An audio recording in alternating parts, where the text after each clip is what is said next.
오늘 하나님 말씀 출애굽기 24장 1절부터 11절 말씀, 우리 한 목소리로 하나님 말씀 1절부터 11절 같이 읽겠습니다. 시작. 모세에게 이르시되 너는 아론과 나답과 아비후와 이스라엘 장로 70명과 함께 여호와께로 올라와 멀리서 경배하고, 너 모세만 여호와께 가까이 나오고 그들은 가까이 나오지 말며 백성은 너와 함께 올라오지 말지니라. 모세가 와서 여호와의 모든 말씀과 그의 모든 율례를 백성에게 전하매 그들이 한 소리로 응답하여 이르되 여호와께서 말씀하신 모든 것을 우리가 준행하리이다. 모세가 여호와의 모든 말씀을 기록하고 이른 아침에 일어나 산 아래에 제단을 쌓고 이스라엘 12지파대로 12기둥을 세우고 이스라엘의 자손의 청년들을 보내어 여호와께 서로 번제와 화목제를 드리게 하고, 모세가 피를 가지고 반은 여러 양푼에 담고 반은 제단에 뿌리고 언약서를 가져다가 백성에게 낭독하여 들게 하니 그들이 이르되 여호와의 모든 말씀을 우리가 준행하리이다.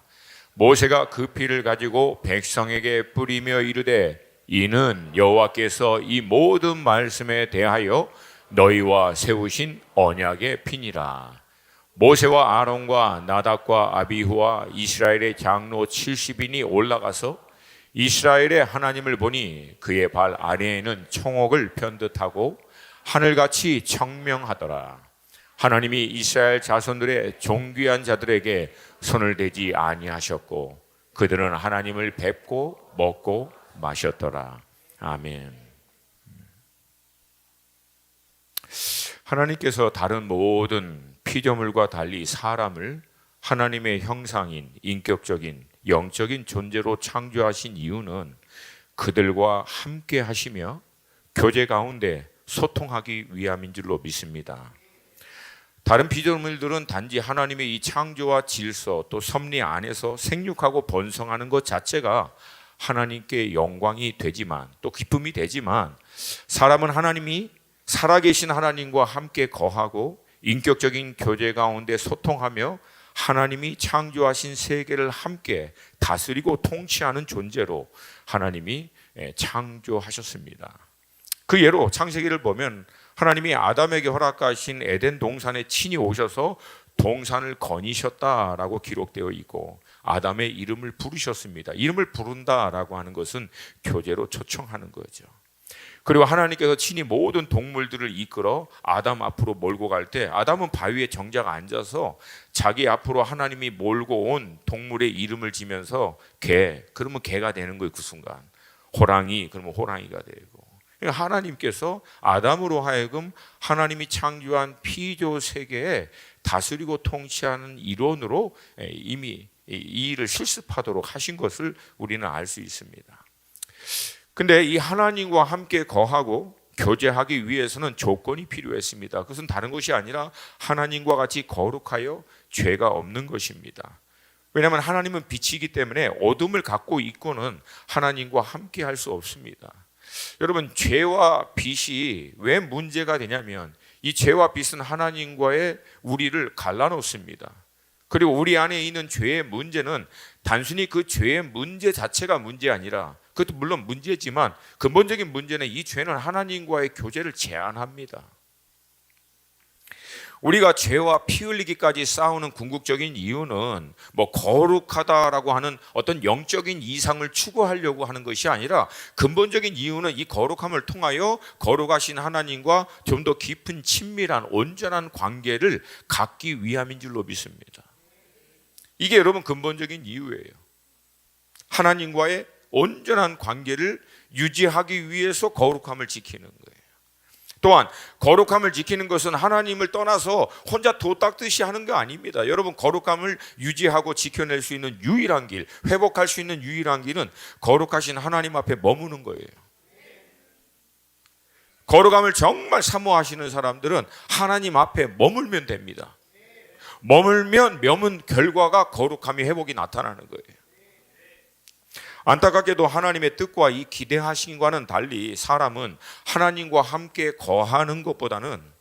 거하고 교제하는 것보다 스스로 하나님이 되기를 선택합니다. 그리고 그 배후에는 하나님보다 자신의 보호자를 더 높은 데 두어 하나님이 받았던 모든 영광을 취하려고 했던 루시퍼, 사단이라고 하죠. 사단이 결국은 하나님에 의해서 땅에 쫓겨 내어침을 받고 결국 그 배후에서 인간으로 하여금 끊임없이 격동시키는 사단의 영향력으로 인해서 사람은 스스로가 하나님이 되고자 하는 길을 가고 있는 겁니다.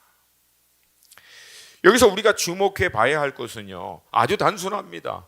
스스로 하나님이 되고자 할 때 인간은 하나님으로부터 가장 멀어집니다.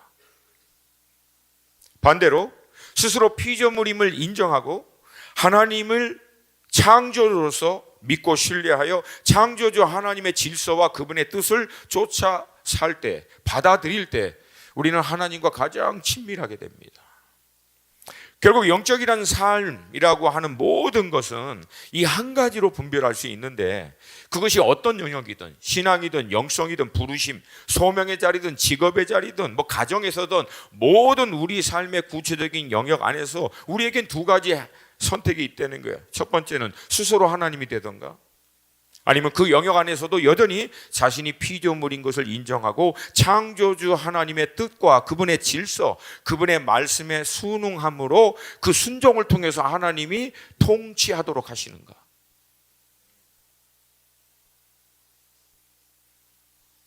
안타깝게도 스스로 하나님이 되기를 선택한 인류는요, 그 결과 하나님과 멀어진 그 모습은요, 하나님의 모습과 정작 정반대입니다.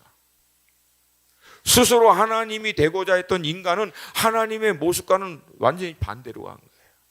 거룩하시고 공의로우신 하나님과의 모습과는 완전히 상반된 모습으로 창세기 6장 5절은 하나님으로부터 멀어진 인류를 다음과 같이 기록하고 있습니다. 함께 읽습니다. 시작.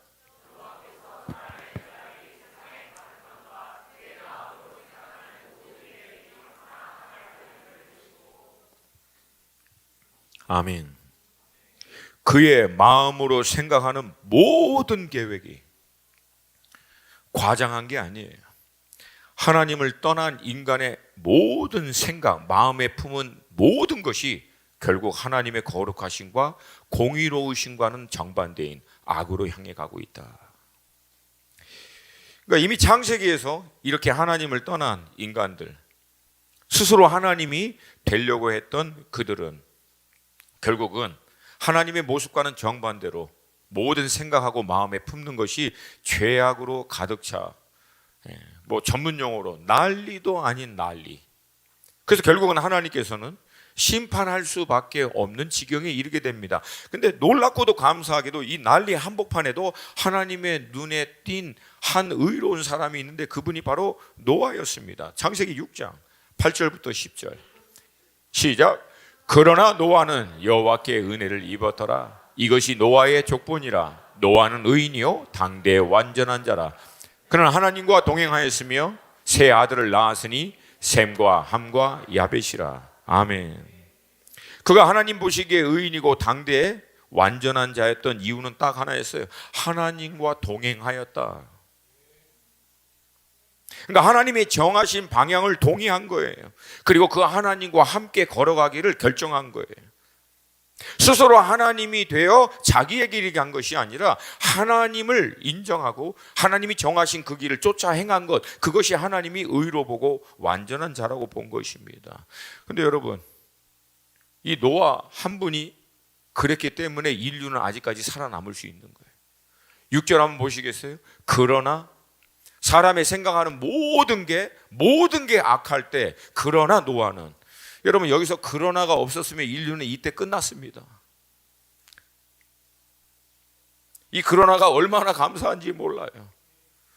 저는 이 마지막 때도 이 그러나로 시작되는 인생들이 우리 가운데 있기를 축복합니다. 세상이 모두 폐역할 때 그러나 수원 하나 공동체의 누구누구는 여호와 보시기에 의인이었더라. 이게 여러분에게 허락하신 각자 영역에서도 동일하다라고 하는 거예요. 피조물로서의 자기의 정체성을 인정하고 창조주 하나님의 뜻, 그분의 구체적인 인도하심에 따라 순종함으로 창조주의 통치가 그 순종을 통해서 그 영역에 나타날 수 있도록, 그때 그러나로 시작되는 거예요. 할렐루야. 이 우리가 잘 알고 있는 바와 같이 하나님께서는 홍수를 통해 땅을 심판하십니다. 그리고 인류는 노아의 세 아들인 셈과 함과 야벳을 통해서 다시 땅에 충만하게 이제 흩어지게 됩니다. 그러나 안타깝게도 스스로 하나님이 되고자 했던 이 인류의 이 죄의 뿌리는 멈추질 않습니다. 피조물로서 겸손히 하나님의 창조주 되심을 인정하고 하나님의 말씀에 따라 흩어져 충만하여 하나님의 창조의 질서와 뜻에 따라 살았으면 참 좋겠는데, 그렇게 흩어지다가 우리가 알고 있는 대로 유브라데스와 티그리스 강 사이에 있는 옥토죠. 어마어마한 비옥한 땅입니다. 거기에 이르러서는 인류가 흩어지는 것을 멈춥니다. 그리고 반대로 스스로 하나님과 같이 높이 탑을 쌓아 하나님의 영광, 하나님의 이름을 내는 것 대신 자신들의 이름을 내기를 결정합니다. 그것이 우리가 잘 알고 있는 바벨탑 사건입니다. 이때 하나님은 내려오셔서 인류의 언어를 혼잡게 하시고 그들을 다시금 흩어버립니다. 이때부터 인류의 언어는 여러 가지로 나눠진 거예요. 그리고 지금 우리가 이렇게 이 고생하고 있는 거예요. 지난 3주 동안 제가 이 터키시하고 터키말, 아랍어, 이 중국말 온통 이 언어에 시달려가지고 한국말 하는 게 얼마나 감사한지. 제가 이 과정들을 통해서 참 이 바벨탑 때 벽돌이라도 한 장 쌓은 사람이 있으면 나중에 얼굴이라도 좀 봤으면 좋겠어. 도대체 그걸 왜 했냐고 물어보고 싶어. 그거 왜 했니? 왜? 그 이후에 인류가 얼마나 고생을 했는데. 근데 이 난리 한복판에서도 놀랍게도요, 하나님은 하나님의 신실하신 뜻을 멈추질 않습니다. 우리의 실수 가운데서도 멈추지 않으시는 하나님을 찬양합니다. 우리의 연약함 안에서도 그 완전하신 계획을 멈추지 않는 하나님을 찬양합니다.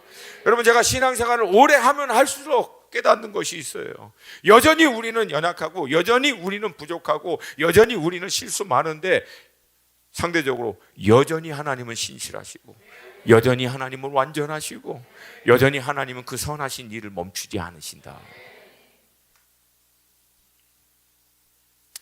그 하나님께서 인류 가운데 흩어진 가운데 한 사람인 아브라함을 택하시고 하나님과 함께 할 수 있는 한 민족을 세우실 것을 실행하십니다. 앞서 말씀드린 대로 하나님이 왜 그 많은 인류 가운데 아브라함을 택했는가? 이건 전적인 하나님의 주권입니다. 이건 특별한 의미가 있는 게 아니에요. 하나님의 주권에 따라 랜덤하게 한 영혼을 택한 거예요.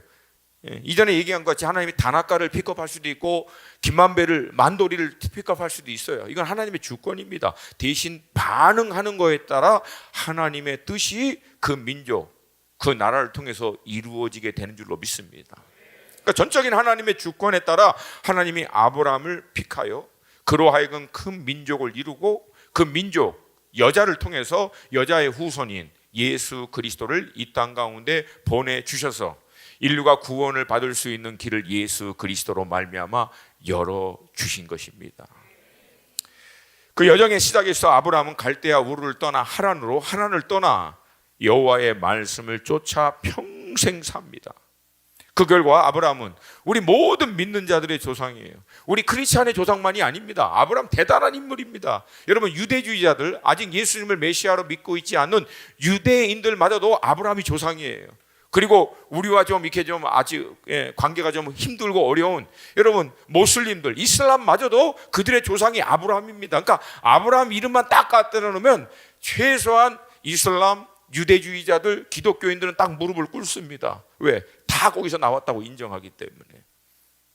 우리에게도 아브라함이 믿음의 조상이에요. 근데 여러분, 참 아이러니컬하게도 아브라함은 75세 하나님의 부르심을 받고 175세 100년 동안 하나님과 함께 믿음의 조상으로서의 삶을 살았는데 아브라함이 기적과 이적과 역사를 행한 흔적은 한 번도 없습니다. 믿음의 조상치고 굉장히 평범한 삶을 살았어요. 하다못해 안수에서 감기 하나 치유한 흔적이 없어요. 뭐 귀신을 쫓아냈다 그런 얘기도 없고요. 누구처럼 홍해를 가른 적도 없고 불 떨어지게 한 적도 없고 뭐 믿음의 조상치고는 너무나 드라마틱한 게 없어요. 평범해요. 중간에 또 실수해가지고 이스마엘까지 나가지고 그 분종의 씨앗이 지금까지도 이어지는, 또 가뭄 때문에 힘들었다고 애국까지 내려갔다가 막 이렇게 전문용어로 사기치고 돌아와서 그때부터 아브라함이 부자가 됐어요, 사실은. 그러니까 어떻게 보면 이건 약간 황당한 케이스예요. 믿음의 조상치고. 근데 여러분, 아브라함이 딱 한 가지를 했어요. 여호와의 말씀을 끝까지 쫓아갔어요. 그러니까 여러분, 믿음으로 산다, 이게 무슨 뜻인지를 명확하게 알아야 됩니다. 하나님의 말씀을 쫓아 사는 걸 얘기합니다. 실수해도 넘어져도 중간에 흔들려도 다시 일어나서 여호와의 말씀을 따라가는 것, 이게 믿음의 삶이라고 하는 거예요. 할렐루야, 할렐루야. 자신의 생각과 계획이 아니라 스스로 하나님이 되어 사는 것이 아니라 하나님의 계획과 인도하심에 따라 말씀을 쫓아 사는 것, 이것을 믿음이라고 얘기합니다. 그러니까 믿음으로 사는 것과 스스로 하나님이 되어 사는 것과의 명확한 차이는 간단합니다. 여전히 자신의 생각과 계획으로 사느냐, 아니면 하나님의 계획과 인도하심을 따라 살 것인가. 이 아브라함을 통해서 하나님은 이삭을 통해서 야곱을 통해 요셉을, 또 요셉을 통해서 아브라함의 후손을 하나님은 애굽으로 인도하여 430년 동안 큰 민족을 이룬 후 그들을 애굽에서 이끌어내십니다. 제가 이번에 이제 여정 가운데 사우디아라비아를 갔는데 여러분에게 오늘 좀 그 얘기를 나누려고 해요. 자, 우리 함께 좀 지도를 보겠는데요. 이 첫 번째 지도는 전통적인 우리가 이해하고 있는 이스라엘의 출애굽 경로를 얘기합니다.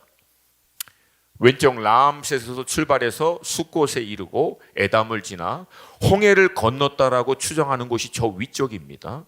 그리고 나서 신광야, 이 왼쪽이죠. 나중에 신광야에 이를 때까지 한 달이 걸립니다. 1월 15일 출발해서 2월 15일 날 도착하고, 그 다음에 신의 광야, 신의 삶 밑에 이스라엘의 백성이 이르렀을 때는 딱 3개월이 걸립니다. 그러니까 1월 15일 날 출발해서 4월 15일 날 딱 도착한 거예요. 그리고 난 다음에 우리가 알고 있는 대로 가데스 바네아까지 대략 또 1년이 걸려요.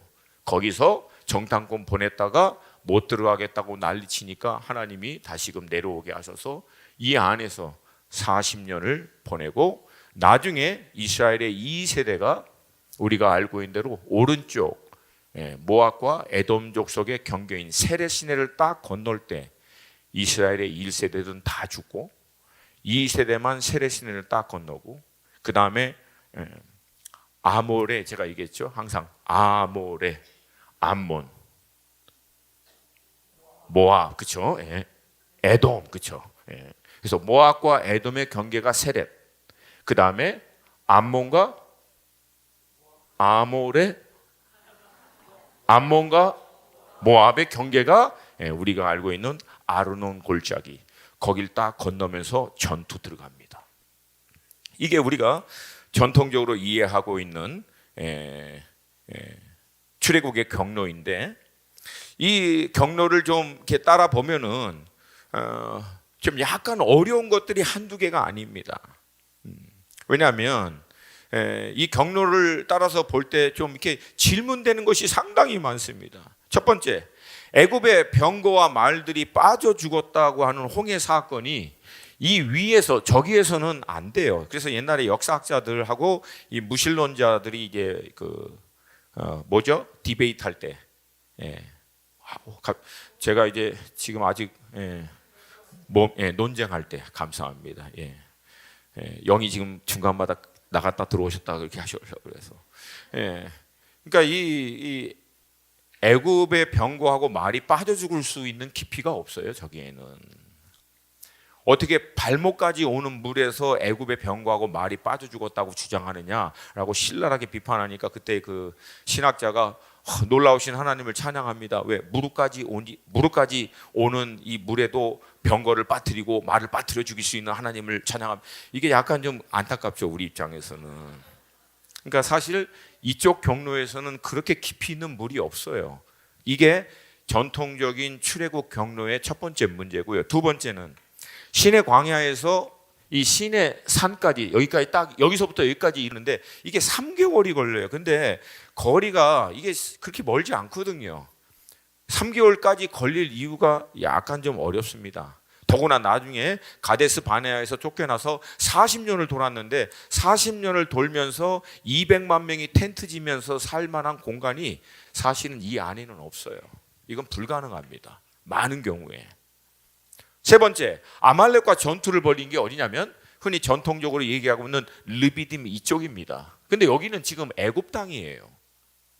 아말렉은 애굽 땅으로 안 들어옵니다. 아말렉이 흩어져 살고 있는 것은 에돔 족속 밑에입니다. 이 오른쪽이에요, 오른쪽.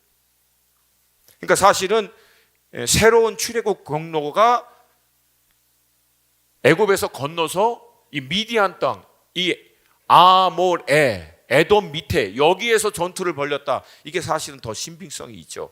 왜 아말렉이 치고 들어온 거예요? 난데없이 자기 구역에 이스라엘에 200만의 사람들이 지나가고 있으니까 위협을 느껴서 친 거예요. 아말렉이 애국까지 가서 이스라엘에 출애굽한 사람을 왜 칩니까? 자기 땅도 아닌데. 약간 설득력이 떨어지죠. 전통적인 견해에서는. 방금 얘기했듯이 200만 명이 웅신할 수 있는 공간이 없습니다. 그리고 가장 결정적인 증거는 그 출애굽의 경로를 아무리 찾아봐도요, 흔적이 없어요. 이스라엘이 출애굽하고 머물고 했던, 물론 오랜 시간이 지난 건 맞지만 그럼에도 여러분, 이게 오래 지났다고 해서 너무 터무니없이 오래 지난 게 아니에요. 우리가 흔히 알고 있는 고고학적 역사적인 배경으로 볼 때는 그렇게 많은 시간은 아니거든요. 이미 이전에 있는 여러 고고학적 증거도 발견되고 있고. 근데 아무것도 발견된 게 없어요, 거의. 반대로 최근에, 물론 이제 아직까지 이 논쟁이 정리가 된 건 아니지만 이게 무게가 상당히 이제 옮겨지고 있고요. 저는 저의 어떤 신학적인 또 성경적인 지식과 경험을 토대로 저 나름대로 이제 내린 결론이, 그러니까 목사님 얼마까지 확신합니까? 85%? 85%? 15%는 옛날 경로, 85%는 지금의 경로를 저는 좀 지지할 것 같습니다. 그러니까 애굽이 아니라 사우디아라비아가 지금의 이제 이 경로다. 왜? 사우디아라비아가 여러분이 어디냐면 거기가 미디안 땅입니다. 아브라함 당시에 아브라함의 장인 어른인 이드로가 살던 곳이 바로 그 땅이에요. 그러니까 여러분 이게 얼마나 재밌는 얘기냐면 모세가 애굽에서부터 도망 나와서 건너간 곳은 애굽 땅이 아니에요. 애굽에 있으면 그게 뭐 도망간 겁니까? 애굽왕 나하발인데, 이 전문 용어 이해하시죠? 나하발이. 그러니까 도망간 것은 미디안 땅이에요. 그리고 거기가 이드로가 산 것이에요. 그러니까 이게 제가 이걸 다시 보면서 놀라운 하나님의 섭리를 깨달은 게 40년간 애굽에 살면서 뭔가 해보겠다고 거기서 깨지고 도망 나온 이 모세를 하나님이 이 미디안 땅에 40년 장인 밑에서 양치고 하는 가운데 이스라엘이 나중에 탈애굽해서 돌아다닐 수 있는 모든 경로를 사전답사 시킨 거예요. 그런 하나님의 경륜으로 볼 수 있는. 그러니까 두 번째 40년 동안 다 다닌 곳이에요. 마치 다윗이 사울 왕을 피해서 아둘람굴에서부터 이스라엘과 그 주변의 모든 나라 광야를 10년간 다니면서 나중에 통일 왕이 되고 난 다음에 주변 나라들과 전쟁할 때 여러분 다윗이 장막 안에 있으면서 하나님하고 전략을 논합니다. 이번에는 뽕나무 뒤에 숨어라. 근데 다윗이 알아들어요. 왜? 10년 동안 그 일대를 다 훑고 지나갔거든요. 똑같아. 모세가 이미 다 한번 훑어본대요. 별로 여러분 반응이 없네요. 하여튼 저는 그걸 와 했는데 주님 정서적으로 회복될 수 있도록 기름을 부어 주시옵소서. 늦었어 부어주세요. 그래서 새로운 경로는 다음과 같습니다. 두 번째 사진 한번 보여주세요. 자, 람세스 숫곳에서부터 이스라엘이 이 광야를 지나서 건너갔던 곳을 여기로 보고 있습니다. 그리고 제가 이번에 발견한 놀라운 것은요, 지금 사우디아라비아가 애굽하고 사우디아라비아 가운데 다리를 놓습니다. 이렇게 또 반응이 없어요. 왜? 육로는 안 열려 있거든. 중간에 요르단이 껴 있어가지고. 이게 여러분 육로가 열리는 거하고 항공으로 이동하는 거는 우리 전문 용어로 게임이 다릅니다. 그러니까 저는 이걸 보고 약간 소름이 돋더라고요. 아, 하나님이 이게 일을 하시겠구나. 할렐루야. 이제 우리 영상도 하도 돌아다녀서 제가 여기서 더 이상은 얘기 안 해요. 나중에 이제 DSM 훈련이나 이런 특별한 때 여러분 청강하시면 제가 비하인드 스토리 얘기를 해요. 일단 여기까지. 여러분 사진을 보시면 이스라엘이 출애굽해서 홍해를 건넌 지역이 여기인데 이 지역의 여러분 자세히 보면 여긴 협곡입니다. 협곡이라는 뜻은 뭐냐면 굉장히 깊이 파여 있는 거예요. 그래서 굉장히 깊이 또 올라가 있고, 그래서 홍해가 열린다고 해도 이게 협곡이기 때문에 200만 명이 비탈길로 어마어마하게 내려갔다가 거의 막 산 등반하듯이 다시 올라가야 돼요. 그러니까 이거는 불가능합니다. 근데 놀랍게도 인공위성 사진으로 찍었는데 두 번째 사진, 이쪽 지역만 지나갈 수 있는 땅이 인공위성 사진에서는 비쳐서 보여요. 아, 주여. 그만둬. 사진 없애버려. 여기만 그래, 여기만. 그래요? 그래요. 조금 위로가 돼요. 그러니까 당연히 홍해가 갈라졌으니까 땅이 평평하게 나 있으니까 다 건너갈 수 있는 거예요. 그리고 그렇게 너무 지나치면 안 하면 못해. 너무 지나치면. 그리고 건너고 나서 우리 다시 한번 좀 사진을 보내주세요. 그 전 사진, 요 전 사진. 그리고 건너가서 결국은 이 시내산에 딱 이르게 되는데 그 시내산에 이르렀을 때 하나님의 그 영광이 불로 산 위에 임하였다고 나와요. 근데 저희들이 이번에 간 곳이 여기거든요. 제가 찍은 사진이에요. 거기 갔더니 산 꼭대기만 까매요. 한번 보세요. 보여주세요. 그래, 조금 괜찮았어. 아까보다 발전되고 있어요. 이게 그림자가 아니에요. 이게 산 위에만 까매. 여기만. 그것도 이 산만. 주변에 다른 산들도 있어요. 근데 여호와의 산으로 추정되고 있는 그 위에만 저렇게 까맣습니다. 그리고 그 밑에 24장 4절을 보면 산 아래 제단을 쌓고 이스라엘의 12지파대로 12기둥을 세우고 라고 나와 있는데 그 기둥을 세웠던 흔적이 나와 있어요. 이게 드론으로 찍은 사진입니다. 보여주세요. 이게 사우디아라비아 문양하고는 전혀 상관없는 그런 문양입니다. 이건 애굽에서 쌓았던 문양하고 사뭇 흡사합니다.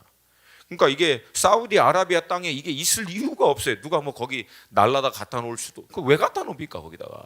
이건 전혀 근거가 안 되죠. 그러니까 흔적만 좀 남아 있어요. 그리고 놀랍게도 이 근처에 여러 가지 증거가 되는 것이 있는데 특별히 금송아지 제단으로 드렸을 것으로 추정되는 제단의 자리가 있고요. 보여주세요. 그 다음에 이 제단 주변에 일대에 이런 문양들이 많이 발견돼요. 보여주세요. 이게 소예요. 소인데 주름이 가 있죠. 줄이 가 있는 것은 무슨 소죠? 얼룩소. 내 살다가 얼룩소라는 얘기는 또 처음 들어보네. 얼룩 말은 들어봤어도. 소가 그냥 아무 무늬 없는 소 있고 우리 흔히 막 그 줄이 있고 이거 있는 소는 무슨 소예요? 젖소잖아. 젖소. 주여, 이걸 어디서부터 교육을 해야 돼? 이거 정말. 새로운 계시가 임했어요. 얼룩소. 근데 이 소는요 사우디아라비아에는 없어요. 그리고 이 소는 애굽에만 있습니다. 근데 여러분이 아시죠? 모세가 바로에게 뭐라고 이스라엘 백성들이 이끌고 나왔냐면 우리가 광야로 나아가서 우리가 믿는 야훼 하나님께 제사를 번제를 드릴 거라고. 그래서 다 끌고 온 거예요. 그래서 그 제사의 소를 모양을 그렇게 그려놓은 거예요. 다른 것도 한번 보여주세요. 똑같죠? 그 문양들이. 그리고 결정적으로 아주 놀랄 만한 사진이 있어요. 그건 뭐예요? 다음 거. 그 다음 거. 이거 뭡니까? 메노라예요, 메노라. 뭐 사우디아라비아가 메노라를 뭐 만들지도 않고 있을 이유가 없죠. 근데 거기에만 이게 발견됐습니다. 제가 뭔가 더 얘기하고 싶은데 더 얘기는 못해요. 이걸 얘기하면 약간 좀 얘기도 되려나? 아니야. 내가 얘기하면 여러분들이 이제 앞으로 못 갈 수 있어요. 그러니까 얘기는 안 하는 게 나아요. 예, 여러분들을 위해서. 네. 그리고 이제 결정적으로 오늘 본문 9장 10절에 이렇게 얘기합니다. 이스라엘의 하나님을 보니 그 발 아래는 청옥을 편듯하고 하늘같이 청명하더라. 그러니까 돌 색깔이 청옥빛의 색깔이라는 거예요. 근데 여러분 그 근처에만 이런 돌이 있습니다. 보여주세요. 청옥 색깔. 다른 데는 없어요. 여기에만 있어요. 물론 이제 애굽의 시내산이 진짜 시내산이 아니라 사우디의 시내산이 진짜 시내산이다라고 해서 오늘 제가 여러분하고 나눌 이 본문의 출애굽기 24장 말씀 내용 자체가 바뀌진 않아요. 이건 똑같습니다. 그리고 뭐 이게 애굽에 있는 시내산을 잘못 알고 갔더니 하나님이 나를 구원해 주지 않더라. 절대 그런 일 없어요. 너 시내산 위치를 얘기해 봐. 하나님 그렇게 안 하십니다. 이거 전혀 상관없어요. 근데 제가 이걸 왜 하냐면 오늘 이 24장 본문의 말씀을 역사적인 그 지형과 그 배경을 가지고 좀 더 신빙성 있게 여러분들과 나누고자 지금 이걸 설명해 드린 거예요. 이해하시겠죠? 예. 자, 결국 이 시내산에 도착하고 난 다음에 하나님께서 모세를 산 위로 불러 세 가지를 가장 먼저 얘기하십니다. 첫 번째, 하나님이 애굽에서 어떤 일을 행하시고 어떻게 이스라엘 백성을 이 시내산까지 인도해 주셨는지를 말씀해 주세요. 그게 출애굽기 19장 4절입니다. 함께 읽습니다. 시작. 내가 애굽 사람에게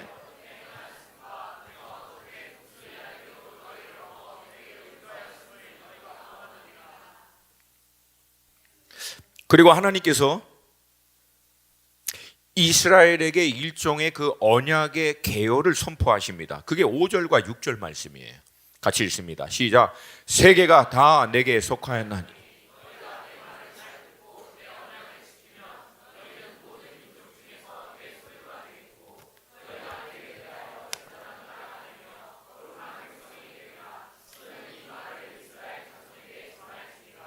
아멘. 그리고 마지막 셋째 날 하나님께서 여호와의 산에 강림하실 것이므로 백성으로 하여금 성결하게 준비하도록 하라 명령하십니다. 이게 10절과 11절 말씀. 시작. 여호와께서 모세에게 이르시되 너는 백성에게로 가서 오늘과 내일 그들을 성결하게 하며 그들의 옷을 빨게 하고 준비하게 하여 셋째 날을 기다리게 하라. 이는 셋째 날에 나 여호와가 온 백성의 목전에서 시내산에 강림할 것임이니라. 여러분, 그러니까 이스라엘 백성들은요, 그 산 꼭대기에 임한 여호와의 불이 아무리 멀어도 다 보입니다. 근데 우리가 추정하고 있는 금송아지 제단 그 자리에서도요, 여호와의 산 꼭대기는 보여요. 멀쩡히 보입니다. 그러니까 이 얘기는 금송아지 제단을 드릴 때 하나님의 임재의 흔적이 없어서 한 것이 아니에요. 임재가 불로 멀쩡히 보이는 앞에서 한 거예요. 이건 다음 주에 여러분과 같이 나누려고 하는 거예요. 제가 그 과정에서 제단을 보고 산을 보고 제단을 보고 산을 보고 계속 반복해 가면서 도대체 왜 하나님의 임재가 산 꼭대기에 펄펄 불로 임하고 있는데 왜 도대체 이 백성은 그 한복판에서 이것을 했을까? 계속 궁금해하면서 하나님께 물으면서 고민했던 시간이 가졌어요. 다음 주에 같이 좀 나누기를 원합니다.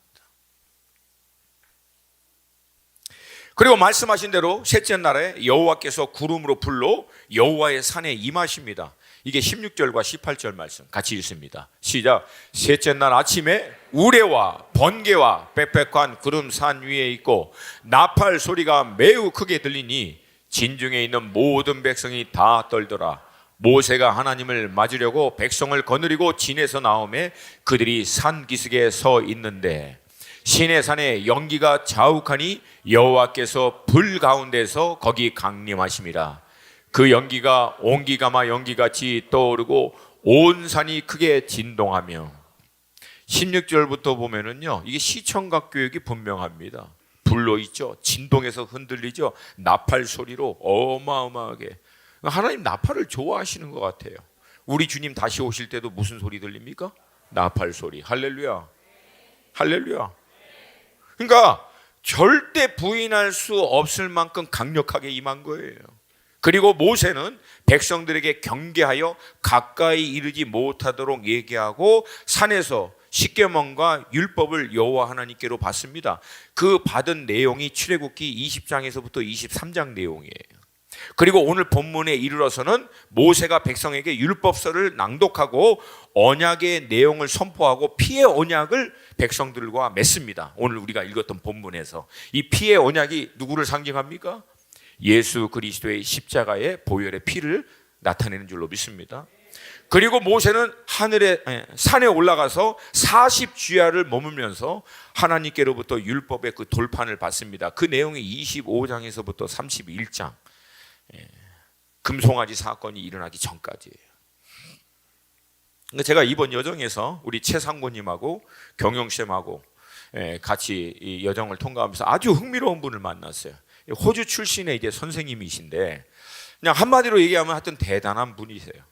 나중에 여러분이 이 출애굽기 내용을 토대로 해서 자세히 살펴보면요, 모세가 하나님의 산 꼭대기에 오르락 내린 게 여러분 한두 번이 아닙니다. 대략 봐도 한 8번 정도 나와요. 이게 왜 정확한 넘버로 추정할 수 없냐면 올라갔는데 내려갔다는 얘기는 없어요. 근데 다시 또 올라가고, 근데 내려오셨는데 또 올라갔다는 얘기는 없어. 근데 다시 또 내려와 계시고.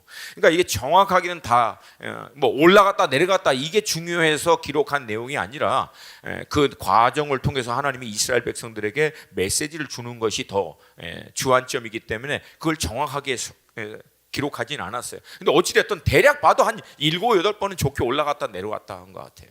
근데 여기가요, 산세가 굉장히 전부 다 돌산입니다.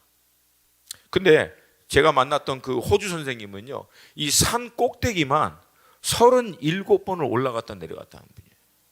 그리고 아까 얘기했지만 그 모세와 아론들 그리고 70장로들이 산 중턱에까지 올라가거든요.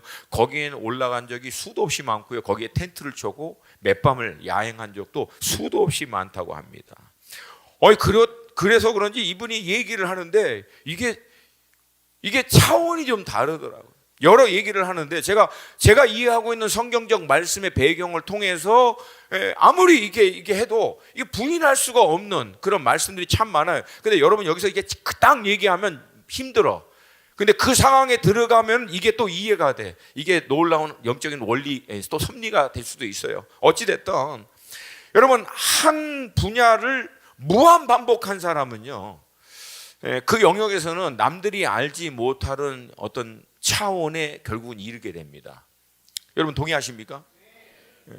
뭐 이제 외람된 얘기지만 저도 옛날에 이제 태권도를 할 때 태권도 선수들은 하루에 발차기를 수천 번 하거든요. 그렇게 수천 번을 대략 한 10년, 20년 평균 한 사람들이 이제 선수 생활을 하다 보니까 여러분 그렇게 하다 보면 나중에 발이 내가 되고 내가 발이 되고 발은 온데간데 없고 나도 온데 뭐 이렇게 돼. 이게 다른 생각에서 발로 차는 게 아니에요. 발을 차는 게 아니야. 그냥 이게 되는 이 지경. 그래서 여러분 무한 반복이 그만큼 힘이 있습니다.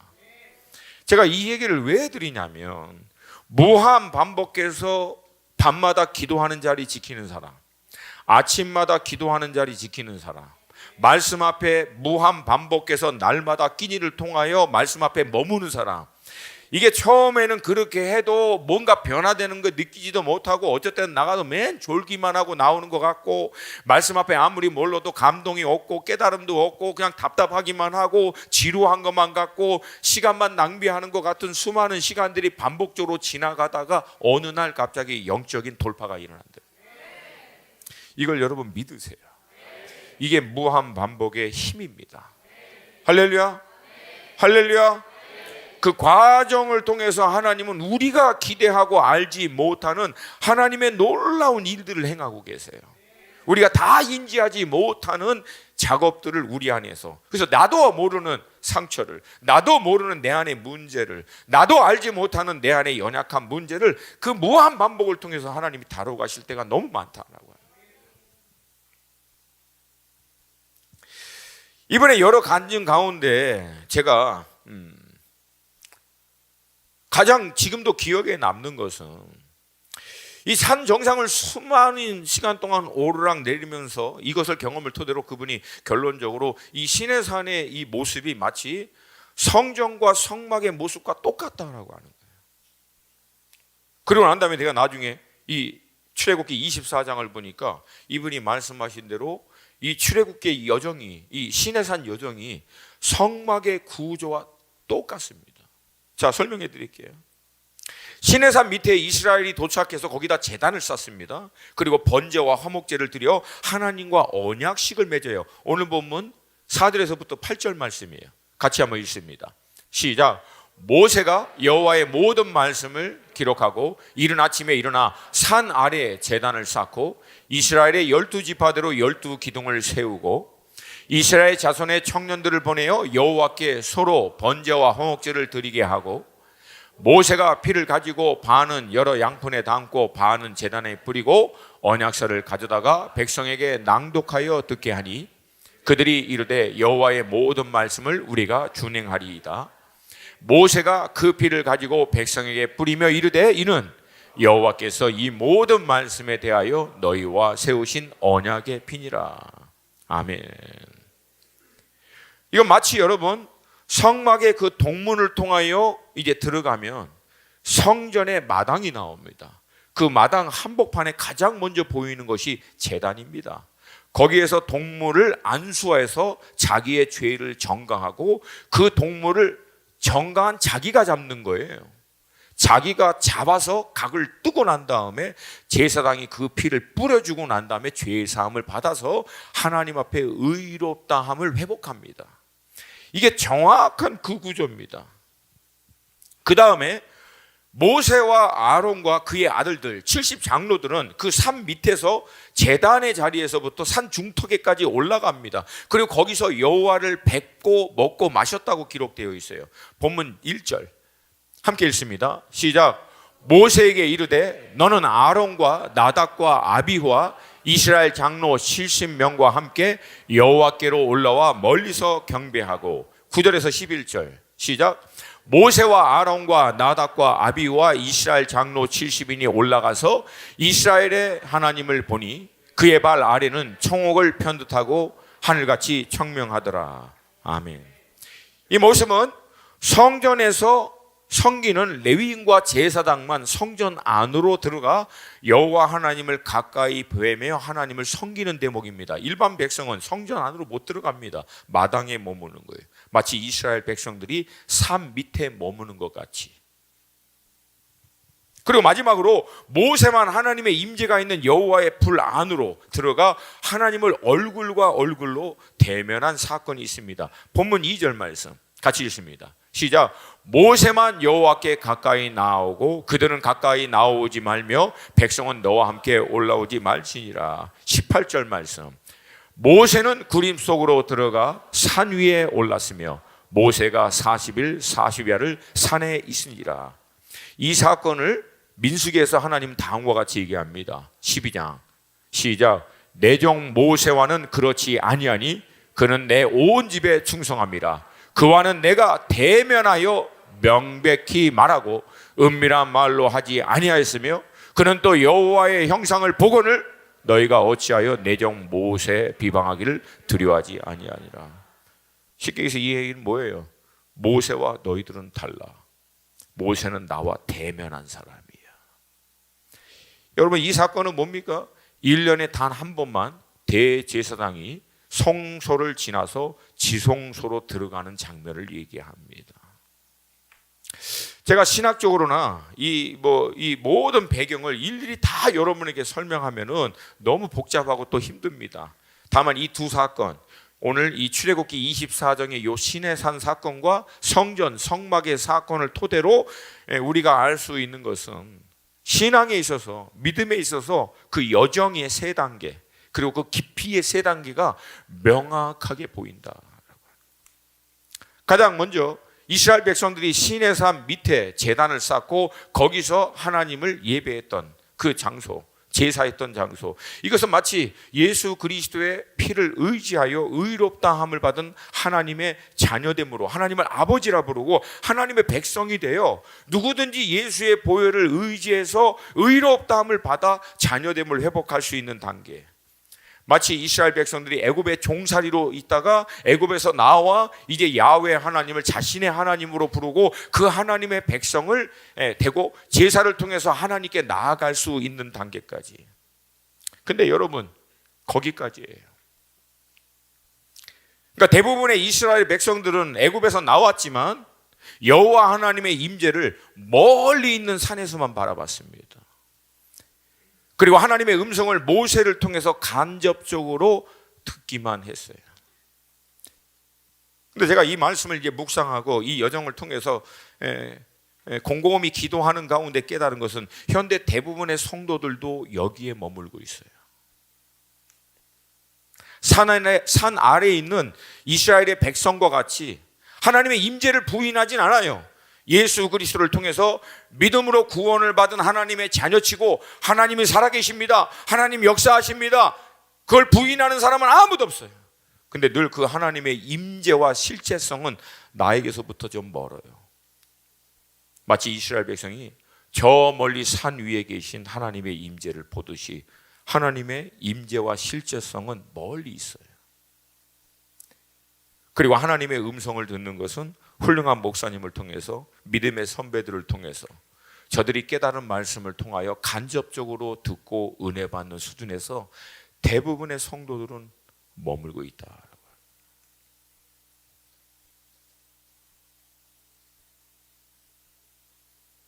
간접적 신앙, 이게 사실은 대부분의 우리의 영적인 상태다. 근데 우리 수원 하나는 여기서 레벨업 되시기를 주님의 이름으로 축복합니다.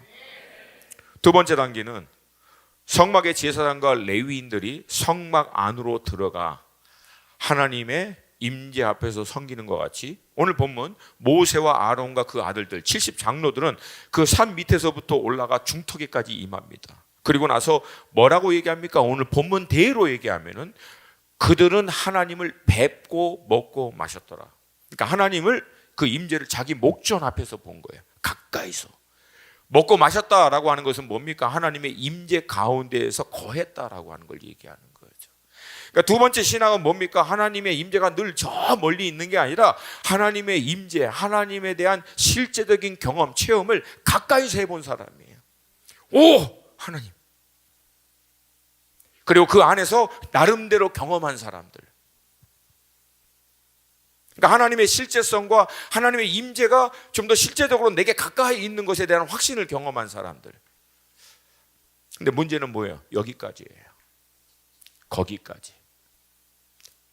마지막 세 번째는 대제사장이 지성소로 들어가듯이 모세가 하나님의 그 임재의 불 가운데 들어가 하나님을 대면한 거예요.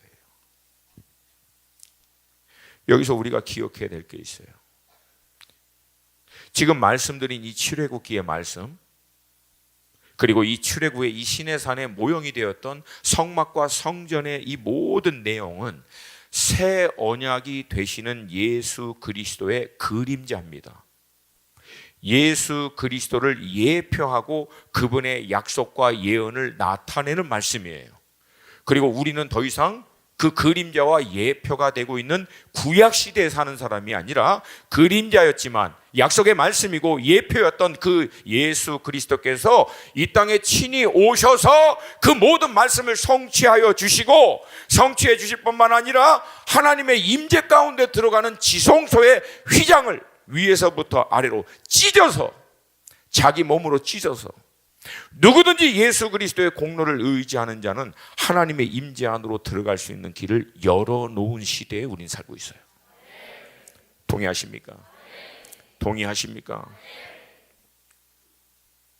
그리고 성령 하나님께서는 이 일을 우리 가운데 가능케 할 수 있도록 우리를 그분의 처소 삼으셔서 우리 안에 들어오셔서 우리를 그 주님의 임재 가운데로 인도하여 주시는 분이신 줄로 믿습니다. 근데 안타까운 것은 하나님이 이 놀라운 은혜를 다 주셨음에도 불구하고 대부분은 산 아래 머물러 있는 신앙에서 만족한다는 거예요. 저 멀리서 하나님 계셔, 살아계시지. 하나님 말씀은 너무 좋아. 위로하시는 말씀, 은혜의 말씀. 물론 이게 나쁘다는 얘기는 아니에요. 근데 거기까지야. 아니면 좀 더 가까이 개인적인 차원에서 나도 나의 하나님을 경험하고자 하는 열심으로 하나님 앞에 나아가 내가 직접 경험하고 체험하는 수준에까지 나아가는 거 너무 귀합니다. 너무 이게 아름답습니다. 근데 거기까지. 그러면 결정적으로 목사님, 모세가 여호와의 불 가운데로 들어가고 하나님의 임재 가운데 들어가 하나님을 대면하는 거하고 나머지하고의 모든 결정적인 차이는 뭡니까? 딱 한마디로 얘기하면 그곳에는요, 여호와의 말씀이 임하는 곳입니다. 결국 내가 하나님의 말씀을 받는 자리에까지 들어가는 거예요.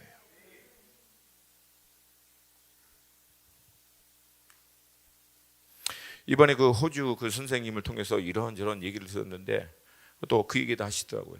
엘리야가 40주야를 달려서 하나님의 산 호렙에 이르게 됩니다. 근데 그 이뤘던 호렙산이 바로 이 신의 산이거든요. 성경의 말씀을 근거로 여러분, 모세가 떨기나무 가운데 처음 하나님을 대했던 여호와의 산을 호렙이라고 얘기하고 있어요. 출애굽기 17장 이스라엘 백성들이 도착했던 여호와의 산 호렙으로 기록하고 있어요. 열왕기상 19장 8절 엘리야가 40주야를 달려 이른 산도 호렙이라고 기록하고 있어요. 그러니까 이스라엘 백성들이 여호와의 산에 오른다, 눈을 들어 산을 보라. 왜? 거기 하나님의 임재가 있기 때문에. 이게 다 그 배경에서 나온 말씀이에요. 할렐루야. 그 산 위에서 모세는 하나님의 율법의 말씀을 받고 엘리야는 하나님의 세미한 음성을 듣고 하나님의 말씀이 임하는 걸 경험해서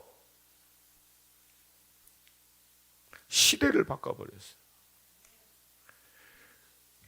여러분, 엘리야가 갈멜산에서 840대 1 바알과 아세라 선지자들과 싸워서 어마어마한 승리를 하시죠. 그러나 이세벨에 의해서 위협을 당하자 도망가서 로뎀나무 밑에서 죽느냐 사느냐 할 때 하나님이 그를 위로하시고 다시금 먹이시고 마이시고 회복시키고 난 다음에 여호와의 산에 서라고 할 때 40주야를 달려서 그가 간 곳이 바로 오늘 이 본문의 배경인 호렙 여호와의 산에 딱 섭니다. 그때 가장 먼저 크고 강한 바람이 있었지만 여호와가 거기 계시지 않았어요. 지진 후에도 여호와가 계시지 않고 불이 임했지만 여호와가 거기에 임하지 않는데 그 이후에 세미한 하나님의 음성이 있었다고 나옵니다. 여러분, 그 음성의 내용이 무엇입니까? 엘리야가 하나님께 고백했거든요. 하나님, 다 죽고 나만 남았습니다. 근데 내 목숨마저도 저들이 찼습니다. 어떻게 합니까? 그럴 때 하나님께서 엘리야에게 너 말고도 무릎 꿇지 않은 7,000명을 내가 준비하고 있다. 할렐루야.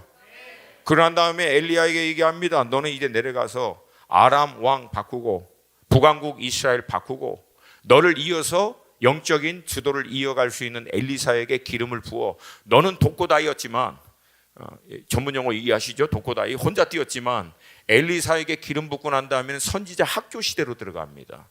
하나님이 한 명 한 명 세우다가 엘리사에 들어가서는 세대를 일으켜요. 선지자 세대를. 할렐루야. 싸움의 양상을 하나님이 키워가신다는 거예요. 혼자 이제 죽으면 끝납니다 라고 하고 있는 엘리야에게 하나님이 하시는 얘기야. 아니, 나는 판을 이제 키울 거야 얘기하시는. 할렐루야. 여러분, 이 사건을 통해서 하나님이 엘리야에게 뭘 얘기합니까? 당시에 가장 그 시대에는 강대국이었던 아람 왕도 하나님 바꿔버리는 거예요. 자기가 속해 있는 나라 북왕국이 정말 멸망할 것 같은데 그 왕도 한꺼번에 바꿔버리고 영적인 흐름을 막힐 것 같은 그에게 엘리사를 예비했던 하나님의 메시지가 뭘 얘기하는 거예요? 하나님이 다스린다는 거예요. 하나님이 통치하신다. 주권이 하나님께 있다. 그 시대 가운데 경영하시는 분이 나 여호와다. 지금 우리에게는 산 위에 계셨던 하나님의 임재가 산 아래로 내려오셨어요. 그리고 그 예수의 공로를 힘입어 누구든지 하나님의 음성을 들을 수 있는, 대면할 수 있는 자리에까지 나아갈 수 있게 된 줄로 믿습니다. 마지막에 이렇게 교제하다 그 호주 선생님이 떠나면서 이런 얘기를 하더라고요. 자기도 그 질문을 해봤대요. 왜 하나님께서 지금까지 이 신의 산을 뭐 그분 입장에서는 이 엉뚱한 곳에다가 이렇게 했다가 왜 지금 마지막 때라고 하는 이 시대에 이 정확한 시내산의 이 경로를, 이 장소를 하나님이 이제 드러내고 계시는가? 저도 그 질문이 제 뇌리에서 떠나지 않더라고요. 그래, 왜 마지막에 우리가 믿기에는 이 정확한 시내산의 이 경로를 하나님 이 마지막 때에, 근데 이 시내산의 특징이 뭐라 그랬어요? 아까 여호와의 율법이, 하나님의 세미한 음성이 임하는 것. 마지막 때 그러면 하나님이 우리에게 이것을 드러내어 이 메시지를 통해서 우리에게 강조하고자 하는 것은 명확하구나. 하나님의 말씀을 받는 것, 하나님의 음성을 받는 것, 그것을 회복하라는 것이에요.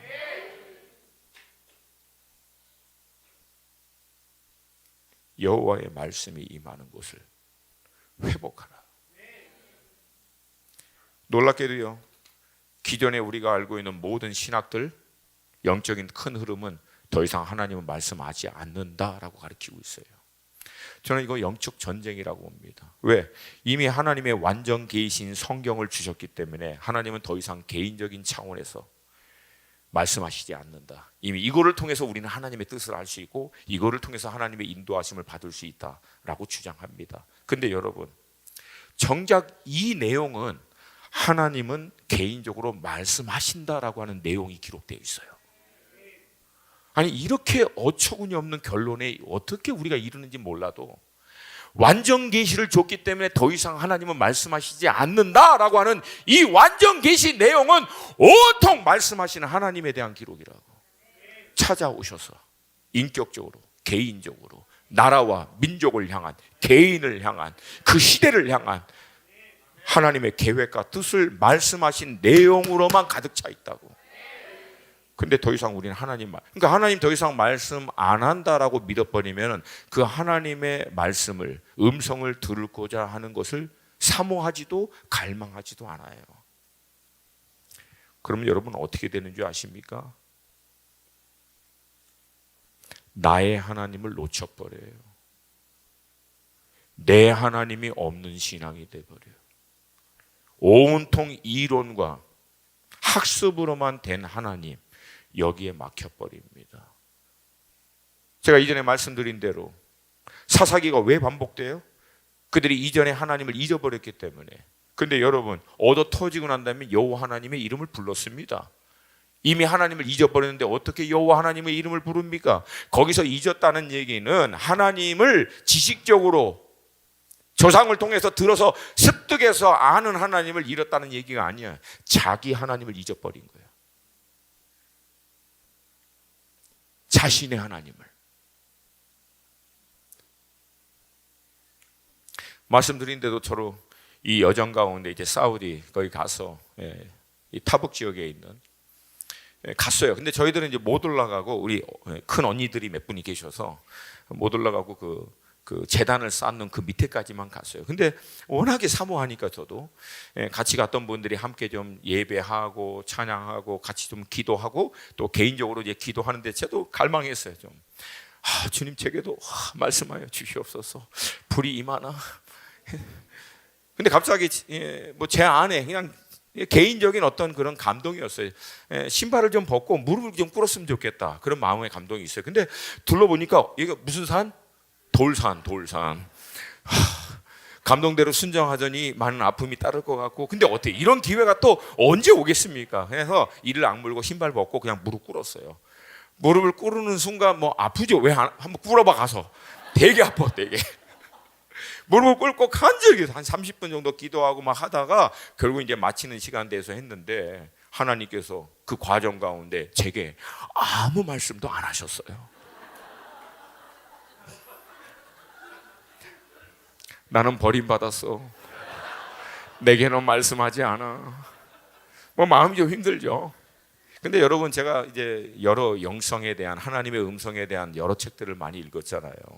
근데 거기에서 주는 팁이 있어요. 그건 뭐냐면 간절히 기도하고 난 다음에 영적인 안테나를 딱 세우라는 거예요.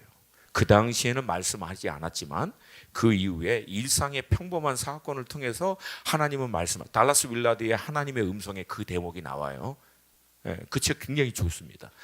근데 그래서 저도 이제 기억이 나니까 했지만 막 약간 한편으로는 마음이 힘들지만 이제 또 소망을 가지고 하나님 말씀해 주세요. 말씀해 주세요. 이러고 있는데 정말 놀라운 일들이 일어난 거예요. 제가 그 사우디 여정을 끝내고 요르단에 딱 와가지고 이제 우리 그 공동체들 한 40명 거칠게 우리 양갈비 양갈비 더 이상 설명을 안 할게요. 요르단의 양갈비 먹고 그러고 나서 이제 각 공동체를 이제 따로 만나서 교제하고 좀 위로하고 하는 시간을 갖는데 우리 또 SM 8명을 이제 또 만나는 시간을 가졌어요. 근데 제가 만나기 전에 제가 잠깐 제 방에서 제 전화기를 열고 잠깐 몇 가지 이렇게 보고 그 다음에 들고 나왔어요. 그리고 다시 이제 말씀을 나누려고 노트 거기 그 열려고 딱 켰는데 전화기가 나가버렸어. 하얗게 나가버렸어요. 중간에 뭐 어디 부딪혔거나 떨어졌으면 제가 이해하겠는데 이게 완전히 나간 거예요. 그때부터 제가 거의 10 며칠 동안 완전히 소통이 단절된 거예요. 뭐 더 이상. 그리고 밤마다 제가 얼마나 경건하게 살았는지 몰라요. 왜? 전화기가 없으니까 할 게 없어. 그전에는 많이 알잖아요. 제가 뭐 힘들면 막 그 스테이크 굽는 것도 보고 이제 막 그 영화 뭐가 나오지 막 이렇게 미리 이렇게 세이브 해놨다가 몰아서 이제 좀 보고 그러려고 했는데 야 제가 최근에 그렇게 경건하게 10 며칠을 보낸 적이 없어요. 그러고 난 다음에 또 이집트에 갔더니 갑자기 또 계속 이제 기도했죠. 하나님 말씀해 주시죠. 그러더니 또 허리가 나가버린 거예요. 옛날에 아시죠? 제가 이제 금요철에 하다가 완전히 나가서 다음날 거의 들려가서 이렇게 다리 끌려가지고 근데 그거와 똑같은 증상이 나오는 거예요. 뒤에가 딱 굳어가면서 이 굳은 게 위로 타고 올라오는 거예요.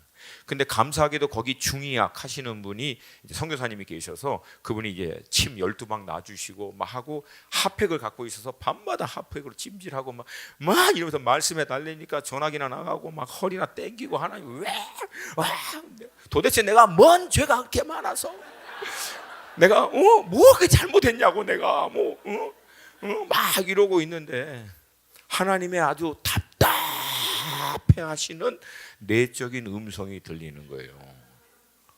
아니 이렇게 얘기하는데도 못 알아듣냐. 불현듯 깨달아지는 거예요. 세상과 소통하는 시간 줄이고 나와 소통하자. 허리 네 힘 빼라. 네 힘으로 네 열심으로 하는 거 아니다. 저한테는 그게. 그래서 2025년부터는 제가요 널널하게 하려고 힘 빼고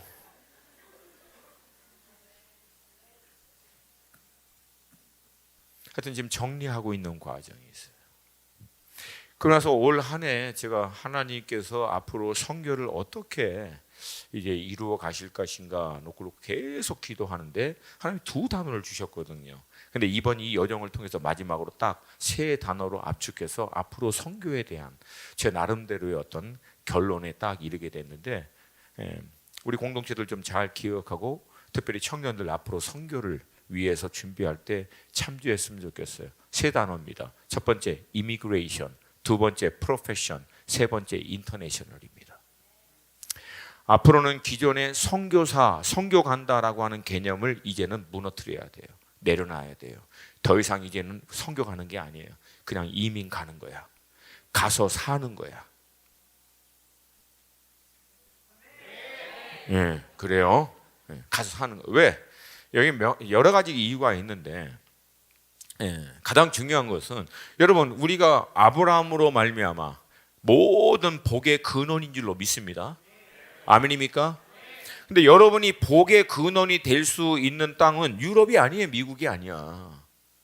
지금 남아있는 미전도 동족 복음이 필요로 하는 땅에 가야 여러분이 그리스도 예수로 말미암아 아브라함의 후손다운 믿음의 복의 근원이 될 수 있는 거예요. 아멘입니까? 여러분 아브라함이 선교 갔다가 갈대아 우르로 돌아왔습니까? 아니에요. 아브라함 그냥 갔어. 거기가 아브라함의 땅이고 유업이에요. 할렐루야. 그래서 앞으로 선교는 이제 선교 갔다가 후방에 돌아온다. 이 개념을 무너뜨려야 돼요. 이제는 선교지에 그냥 이민 가서 사는 거야. 우리가 돌아가야 할 곳은 본향, 천국 외에는 없어요. 이젠 전방위적으로 가서 복의 근원이 될 수 있는 땅으로 우리가 유업으로 그 땅에 가서 살아야 돼요. 아멘입니까? 그리고 후방에 늘 선교지라고 얘기하면 뭔 일이 터지면 돌아가. 여러분, 성경은 한 번도 그렇게 한 원리가 없어요. 하나님은 우리로 하여금 복의 근원이 돼서 그 땅에 복으로 흘러보낼 수 있도록 우리를 삼으신 줄로 믿습니다.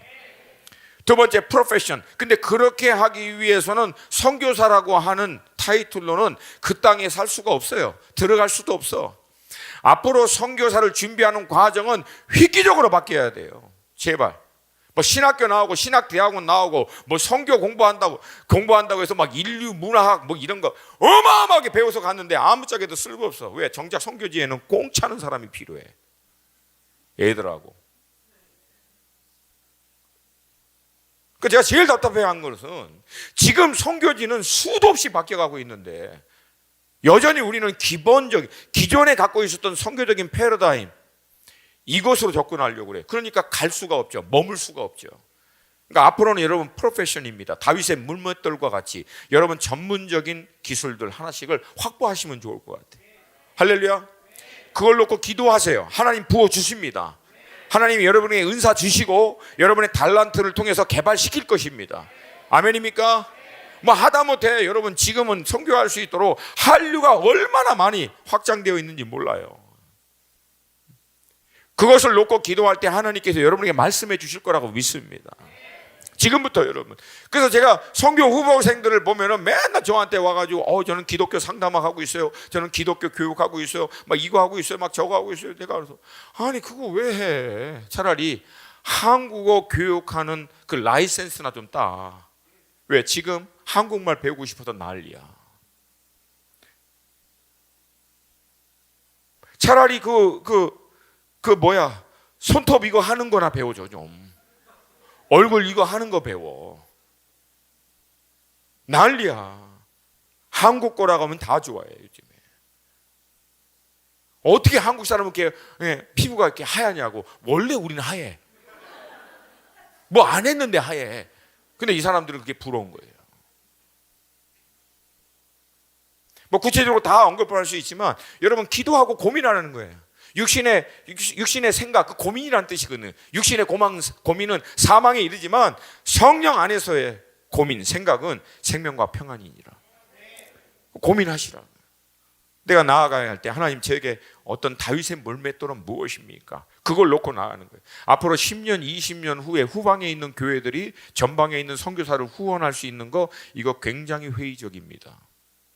앞으로는 더 힘들어질 거예요.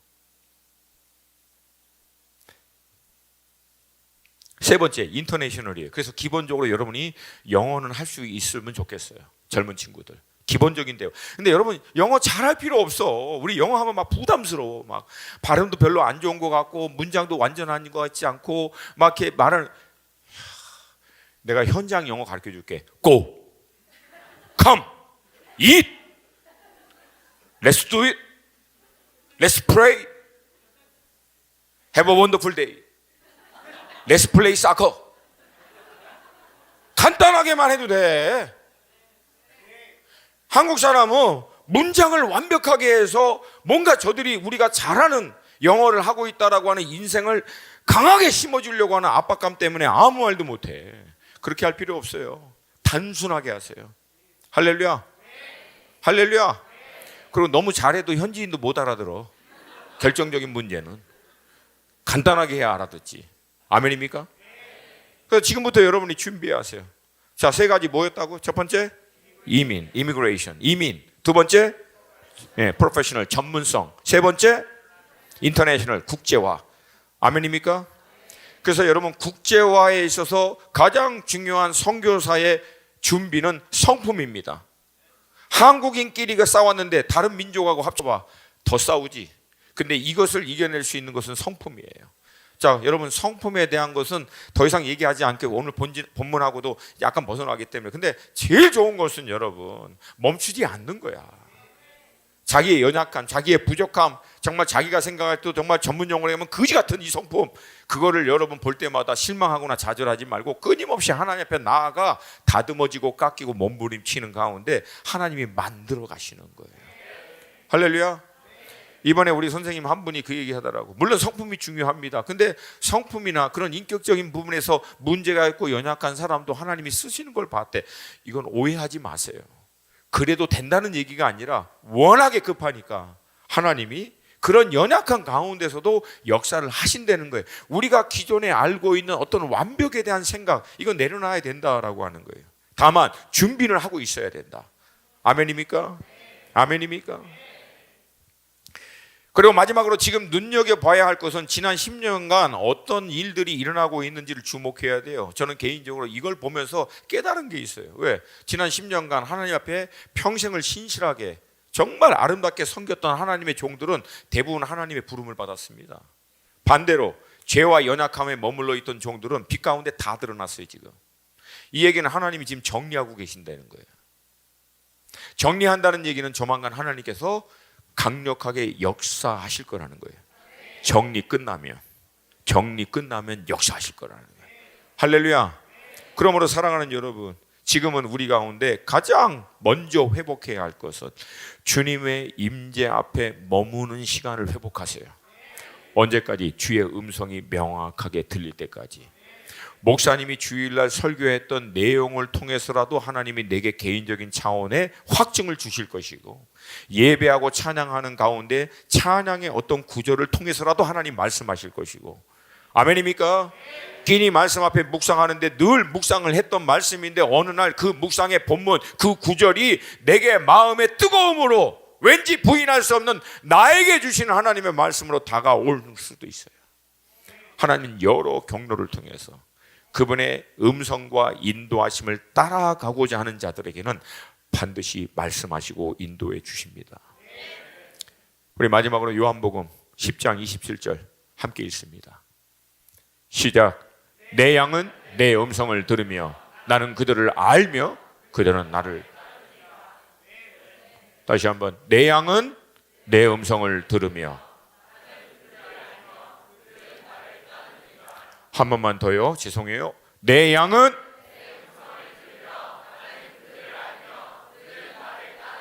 내 양은 내 양은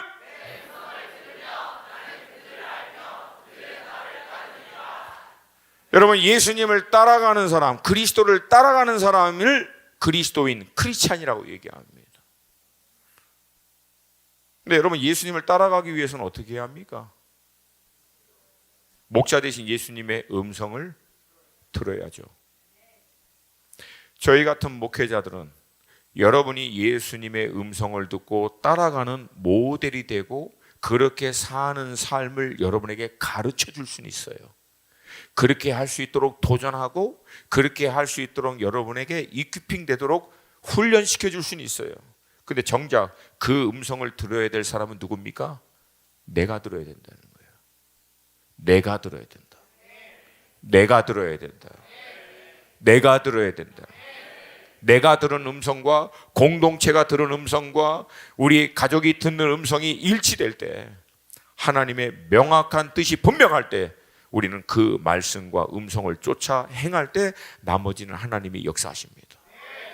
여전히 스스로가 하나님이 되어 내 계획과 생각대로 행할 때 그것은 여러분 자기가 책임져야 돼요. 근데 하나님의 계획과 음성과 인도하심을 쫓아갈 때 그 삶에는 한 가지 보장된 게 있는데 그게 바로 여호와 이레가 되는 삶이라는 거예요.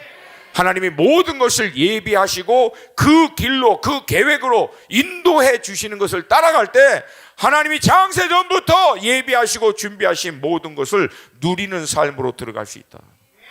여러분, 우리 하나님은 창세전부터 이미 모든 것을 준비하셨습니다.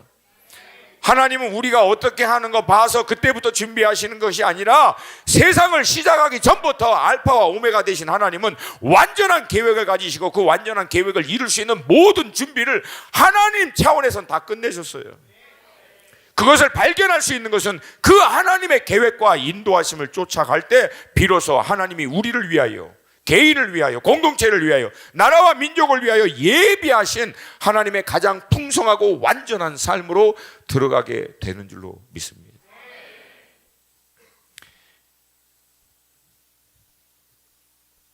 이 임재 안에서 세미한 하나님의 음성과 구체적인 인도하심을 받을 수 있는 이 은혜가 여러분 모두에게 있기를 주님의 이름으로 축복합니다.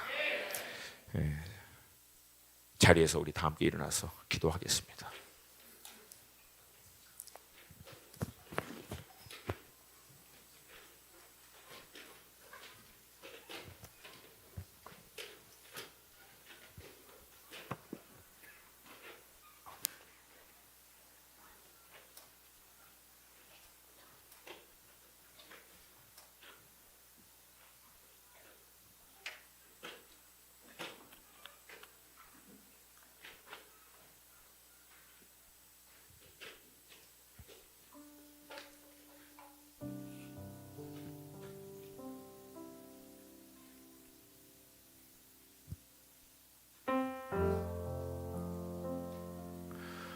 말씀드린 대로 스스로가 하나님이 되어 사는 삶이 막 악하고 막 겉으로 볼 때 막 난리도 아니에요. 굉장히 단순해요. 여전히 자기가 생각하고 자기가 계획하고 자기가 원하는 대로 사는 거예요. 반대로 믿음의 삶이라고 하는 것은 믿음의 조상인 아브라함과 같이 여호와의 계획을 깨닫고 그 계획으로 인도하시는 그분의 말씀, 그 말씀이 인도하시는 방향에 한 걸음 한 걸음 따라가는 거예요. 그걸 동행이라고 얘기합니다.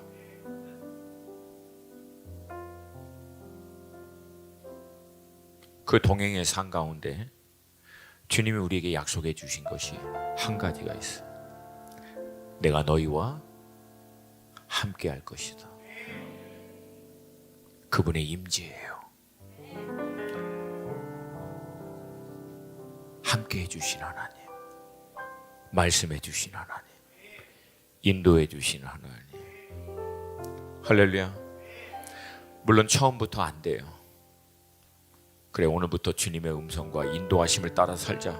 주님 말씀해 주세요, 주님 인도해 주세요 라고 해서 갑자기 홍해가 열리고 하늘에서 불이 임한 것 같이 드라마틱한 역사가 있지 않아요. 여러분, 아브라함도 그래서 때로는 힘들고 어려울 때 하나님이 하늘의 별을 보여주시고 동물을 반을 나누어 여호와의 불이 그 사이에 지나가면서 다시금 그 언약을 컨펌해 주시고 이런 여러 과정들을 통과합니다. 여러분, 왜 하나님이 이런 과정들을 우리에게 허락했을까요? 이유는 간단합니다. 하나님을 알아가는 거예요. 하나님을 알아가는 거예요.